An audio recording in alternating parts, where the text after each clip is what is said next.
கணமொழி நினைவு கூர்தல். Set theory, recall and remembrance. 10வது வினா. A மற்றும் B கணங்களின் சமச்சீர் வித்தியாசம் என்பது A டிஃபரன்ஸ் B மற்றும் B டிஃபரன்ஸ் A கணங்களின் சேர்ப்பு ஆகும். சரியா தவறா? சரிதான். A டெல்டா B கண்டுபிடிக்கணும்னா ஃபார்முலா என்ன? A difference B union B difference A தான். சோ அதுதான் சரியான விடை. டிக் பண்ணிக்கோங்க. சரி. 11வது வினா. A, B என்பன எவையேனும் இரு கணங்கள் எனில் A union B equal to B union A மற்றும் A intersection B equal to B intersection A ஆகியவை பரிமாற்று பண்புகள் ஆகும். சரியா தவறா? சரிதான். A யூனியன் B நாலும் B யூனியன் A நாலும் ஒண்ணுதான். பொதுவா இருக்கக்கூடிய உறுப்புகளை ஒரு தடவை எழுதிட்டு மொத்தமா மிச்சம் இருக்கிறத எழுதணும்னா அதுதான் union. So A union B நாலும் B யூனியன் A நாலும் சமமா தான் வரும். அதே மாதிரிதான் இன்டர்செக்ஷனும். பொதுவாக இருக்கக்கூடிய உறுப்புகளை தான் எடுக்க போறோம். முதல் செட் A இருந்தா என்ன, B இருந்தா என்ன, ஆன்சர் ஒண்ணுதான். 12வது வினா. A, B மற்றும் C என்பன எவையேனும் மூன்று கணங்கள் எனில் A union B union C is equal to A union B union C சேர்ப்பு பண்பு. சரியா தவறா? சரி. அதாவது மூன்று கணங்கள் குறைந்தபட்சம் எழுதிட்டு ஒரே ஆபரேஷன்ஸ் யூனியனே உள்ள இருக்கு அப்படின்னு சொன்னா பிராக்கெட்டை எப்படி மாத்தி போட்டாலும் ஆன்சர் மாறாது. இதுதான் சேர்ப்பு பண்பு, அதாவது அசோசியேட்டிவ் ப்ராப்பர்ட்டி. எக்ஸாம்பிள் பாத்துருவோமா? சரியானு. A is a set of elements P, Q, R, S. B is a set of elements M, N, Q, S, T. C is a set of elements M, N, P, Q, S. நிறுவ வேண்டியது A union B union C is equal to A union B union C. LHS கண்டுபிடிங்க. B union C முதல்ல கண்டுபிடிச்சிட்டா பொதுவாக இருக்கக்கூடியதை ஒரு தடவை எழுதிட்டு மிச்சமுள்ளவைகளை attach பண்ணிக்கிறோம். So B union C is a set of elements M, N, P, Q, S மற்றும் T. அதே மாதிரி மொத்த LHS கண்டுபிடிக்கிறோம்.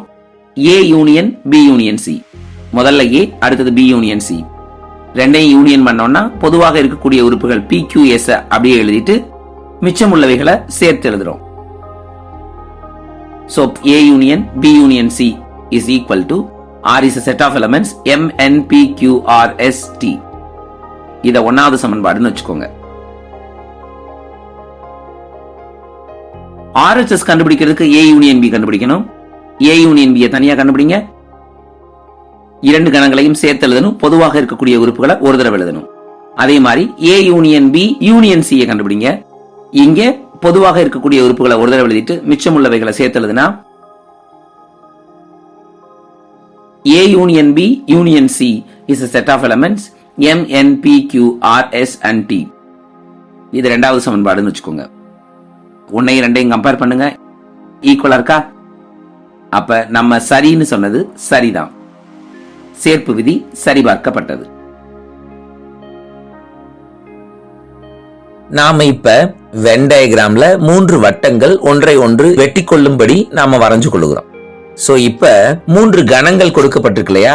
மூன்று கணங்கள்லையும் பொதுவாக இருக்கக்கூடிய உறுப்புகளை முதல்ல எடுங்க. மூன்று கணங்கள்லையும் பொதுவாக இருக்கக்கூடிய உறுப்புகள் QS. இத மூணுமே இன்டர்செக்ட் பண்ற பகுதியில போட்டுக்கோங்க. Aக்கும் Bக்கும் பொதுவா ஏதாவது இருக்கான்னு பாருங்க. QS ஆல்ரெடி இருக்கு, சோ வேற எதுவும் அங்க இல்ல. அதே மாதிரி Bக்கும் Cக்கும் பொதுவா ஏதாவது இருக்கான்னு பாருங்க. QS தவிர்த்து MN இருக்கு, எழுதிக்கோங்க. Aக்கும் Cக்கும் பொதுவா ஏதாவது இருக்கான்னு பாருங்க.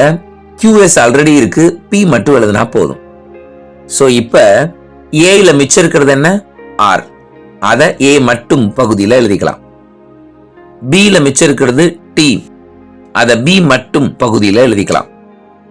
அடுத்தது Cல மிச்சம் இருக்கிறது எதுவும் இல்ல. இப்ப B யூனியன் C அதுதான் LHS பார்ட்ல பிராக்கெட்ல இருக்கிறது. B யூனியன் Cனா B-யையும் C-யையும் சேர்த்து ஷேட் பண்ணணும். A union B union C கண்டுபிடிக்கணும். இப்ப பி யூனியன் சியோட ஏய யூனியன் பண்ணோம் அப்படின்னா 3 வட்டங்களும் சேர்த்து ஷேட் ஆகும். இப்ப RHS பாட்டுக்கு வாங்க. பிராக்கெட்ல என்ன இருக்கு? A union B. So A union B கண்டுபிடிக்கணும்னா ஏயும் பியையும் சேர்த்து ஷேட் பண்ணணும். இப்ப A union B union C கண்டுபிடிக்கிறோம். சோ சியையும் சேர்த்து ஷேட் பண்ண வேண்டி வரும். அப்ப 3 வட்டங்களும் ஷேட் ஆயிருச்சா? LHS குரிய வென் டயகிராம் பாருங்க, 3 வட்டங்களும் ஷேட் ஆயிருக்கு. இங்க RHSல இருக்கக்கூடிய ஷேடிங்க பாருங்க, இங்கேயும் 3 வட்டங்களும் ஷேட் ஆயிருச்சு. So LHS is equal to RHS சமமா இருக்கா? சேர்ப்பு விதி சரிபார்க்கப்பட்டது. புரிஞ்சுக்கிட்டீங்களா? அடுத்த வகுப்புல சந்திக்கலாமா?